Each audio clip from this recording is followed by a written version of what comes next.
be self-sufficient, look after yourself, don't rely on others, and you'll have a much better time at the end of the day. Today we're going to talk all about some things I would take to a normal airsoft skirmish game that you may not have thought of, or you may well have, and we'll find out. So here's a few items that I always take to a skirmish game, regardless of the weather, the temperature, or anything else.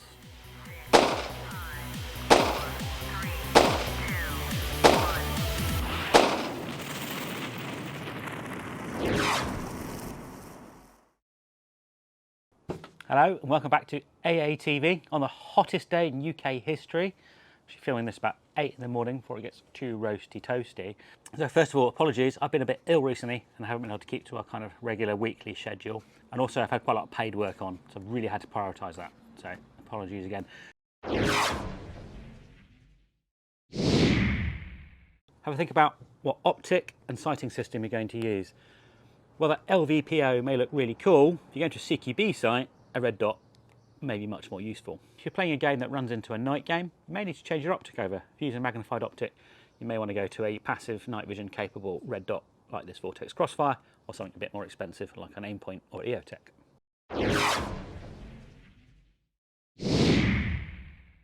I don't like travelling to sites wearing my gaming clothes.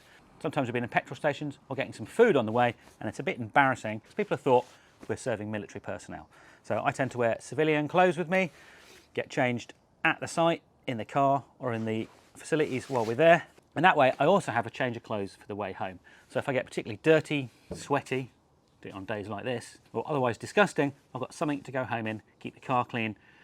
And when I'm on the way home and we need to drop into a petrol station, pick up some supplies, you're not completely disgusting and covered in filth. You can also take another set of gaming clothes, so another uniform, maybe in a slightly different pattern, particularly if you're not quite sure what the terrain's like at the site you're going to. It gives you another option, particularly if you rip your trousers, rip a shirt. It may also be significantly colder or warmer than you expected. So you could take a heavier weight uniform and a lighter weight uniform.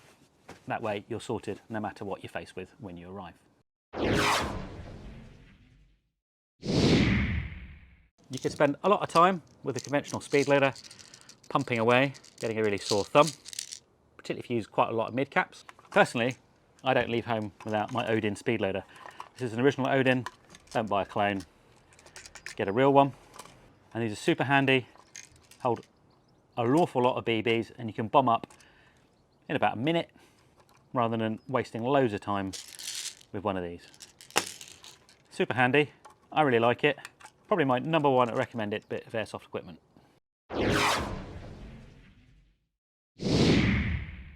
Warm gear. Now, ironically, it is of course the hottest day in UK history at the moment. We're looking at temperatures of 38 to 42 degrees. Except for a day like this, I would probably still take a little bit of warm gear. You may well get cold, you may well run out of energy, you may well break down in the car on the way home, and you need to stay warm. So, this is a really simple British Army Buffalo insulating jacket, packs down into its own pocket, nice and cozy. At a push, you can always sit on it, use it as a pillow if you need to sleep on the way home. If you get a bit cold or between games, pop it on over the top of your kit, warm up, take it off before you go out again, pop it on at the end of the day.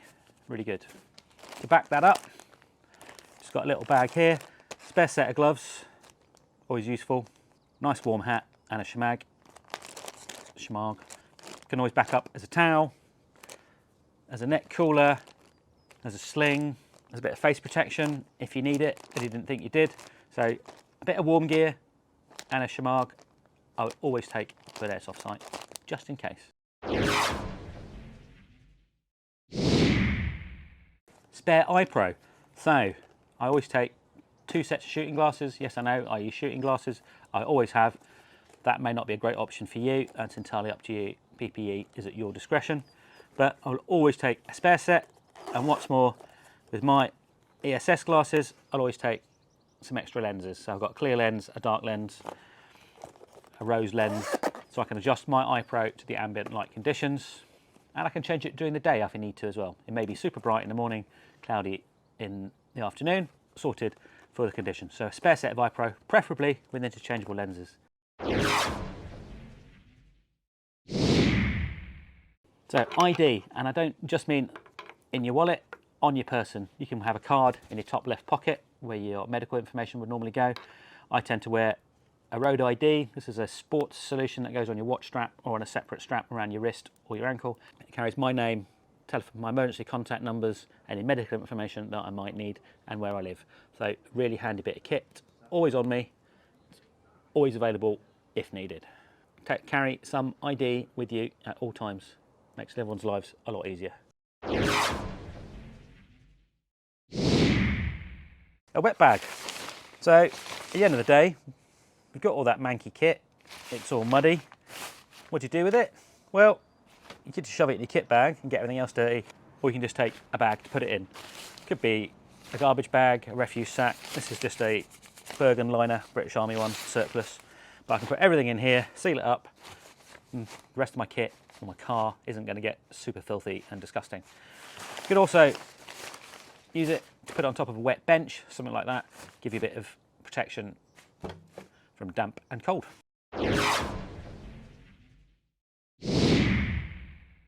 Another head cover. So if I've got my helmet with me, I'll also take another hat of some sort. Could be a baseball cap. Generally for me, it's a nice boonie cap. Or I get annoyed with my helmet and it gives me a headache, I can just pop on another hat. I always tend to wear with some form of head protection, particularly as I haven't got any hair.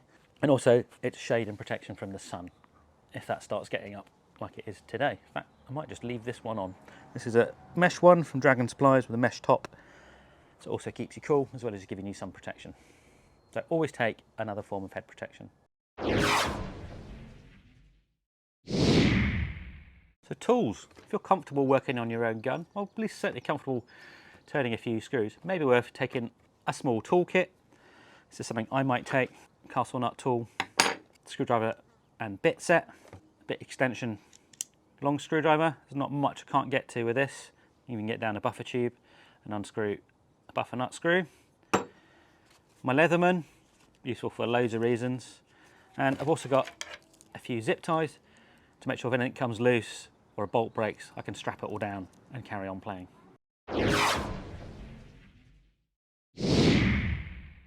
Spare batteries. So, a power bank for your phone. I've done it before when I've been recording something at lunch. I've left my phone on and at the end of the day, it's completely dead. So I'll always take a power bank with enough connector cords to cover every eventuality. So USB, iPhone connectors, headphone charging, everything else. Particularly also as I'm quite often recording something, I've got some kit that needs a top up. So really, really handy. I've got spare batteries in here for every bit of electronics I might be using. So all slightly random sizes, CR123, CR2s, the little 203 coin batteries in a lot of my optics, AA and AAA batteries. Really, really handy. Everything I need there for everything I might have on my gun or on my person. And also spare batteries for your AEGs. Don't just rely on one set of batteries. You never quite know if you're gonna, if it's topped up properly, if you've charged it properly, if you picked up the wrong battery. Always take 2 or 3 sets of batteries for your gun. It may be your mate needs one as well. Always handy if you're on the same connector type though. Chrono, maybe not always, but certainly if I'm using a gas gun, I want to check what I'm doing before I bother the guys at the chrono station. This way I can get set up, work out what gas I need to use or adjust the nozzle on the gas gun and get it sorted before I go to the chrono station rather than pestering those guys who are always super busy. So you can get it optimized before you turn up. Although the site really should have a comprehensive first aid kit and first aiders, I tend to take my own little boo-boo kit anyway. I don't really want to bother them for a plaster or a scratch. I've also got a bit of eye wash, an emergency foil blanket, and a few other things in here. You could get it for a matter of a few pounds from an outdoor store. Really useful. And a bigger trauma bandage, you never know, just in case. And they sit quite happily. Immediately available on the outside pocket of my bag. I've also generally got a first aid kit on my rig as well, just doubling up just to make sure. But I like wet waterproof. If it starts showering or it's a bit wet, maybe the safe zone doesn't have particularly great cover. Again, that's where that dry bag liner we talked about earlier may come in. Just got a little waterproof jacket. This one's quite packable, Claw Gear Miralax, nice jacket, pretty tactical. If it's a bit wet, I can go out and play in this. And then the last thing we're going to talk about, probably the most important, is again, hot day, water and cooking supplies. So generally I'll take somewhere around 4 litres of water to a normal game. May not need it all, but it's useful to have. And I'm not going to get ragingly thirsty, particularly if it gets really hot. I'll also take some cooking water, a reusable cup to drink out of, and a cooker and some food. You never know when the site kit's going to break down or the food's not to your liking, particularly if you've got special dietary requirements. Or you might need a bigger feed up than the site is going to provide. And you can't really live on Mars bars and Monster for very long. So I'll take my jet boil and a small brew kit with me as well. So enough water to last the day and the trip home, don't forget about that. Enough food for a couple of meals and a brew kit to make sure I'm self-sufficient. And of course, toilet roll and hand sanitizer. You never know what's going to happen on the site, whether there's a massive rush on the loos. And speaking from experience at sporting events, they quite often run out of toilet paper. We do not want to be in that situation. So you want to be completely self-sufficient on the day. If the entire site's facilities break down and there's no power, there's no food, there's no hot drinks, you can look after yourself and be completely fine. Be self-sufficient, look after yourself, don't rely on others, and you'll have a much better time at the end of the day. Thanks for watching this episode of AATV. I've been your host, Tom Anvil Hibberd. If you'd like to help support the channel, you can regularly contribute via Patreon. You can give us a one-off payment on Buy Me a Coffee. You can buy one of our amazing t-shirts, and you can use our Amazon affiliate link. Most importantly, stay safe and self-sufficient, and we'll see you next time.